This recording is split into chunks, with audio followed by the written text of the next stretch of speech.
Hi అండి, నా పేరు వినోద్. నేను హెచ్జిటికి పనిచేస్తున్నాను. టీచర్ అండి. మా మిస్సెస్ శ్రీవల్లి, తను స్కూల్ అసిస్టెంట్ ఇంగ్లీష్గా వేస్తుంది. ఇద్దరం గవర్నమెంట్ టీచర్లు.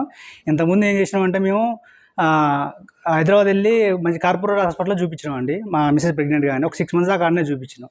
తర్వాత మా నాగిని మేడం గారు వచ్చి మా స్కూల్లో క్యాంప్ పెట్టినప్పుడు ఇట్లా మా మిస్సెస్ ఇట్లా ఉంది మేడం అని చెప్పగానే, మేడం రిపోర్ట్స్ అన్నీ చూసుకొని ఎందుకు మీరు అంత దూరం పోవడం ఎందుకు, ఇక్కడ మనకాన్ని అన్ని వసతులు ఉన్నాయి, అన్నిటికీ దేనికైనా మేము చూసుకుంటాం అని చెప్పి భరోసా ఇచ్చిర్రు.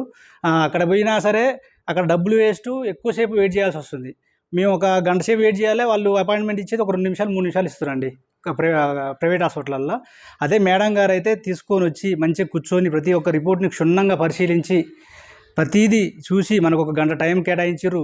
ఈరోజు ఉదయం నిన్న పెయిన్స్ వస్తే నిన్న నైట్ నుంచి మేడమే ప్రత్యేకంగా కాల్ చేస్తుంది. మేడమే కాల్ చేసి ఎట్లుంది, ఎలా ఉంది, ప్రతి నిమిషం ప్రతి గంటకు ఒకసారి ఫోన్ చేసి ఎలా ఉంది, ఏదైనా ఇబ్బంది ఉంటే రాండి మేము చూసుకుంటాం అని చెప్పి మమ్మల్ని నిన్నటి నుంచి మాతోనే ఉంది మేడం. ఈరోజు సెలవు ఉన్నా సరే మా కోసం సెలవుగా మీకోసం ఉంటా అని చెప్పి మార్నింగ్ 7 గంటలకు వచ్చినామండి. 7 గంటల నుంచి నొప్పులు స్టార్ట్ అయినాయి ఎక్కువ.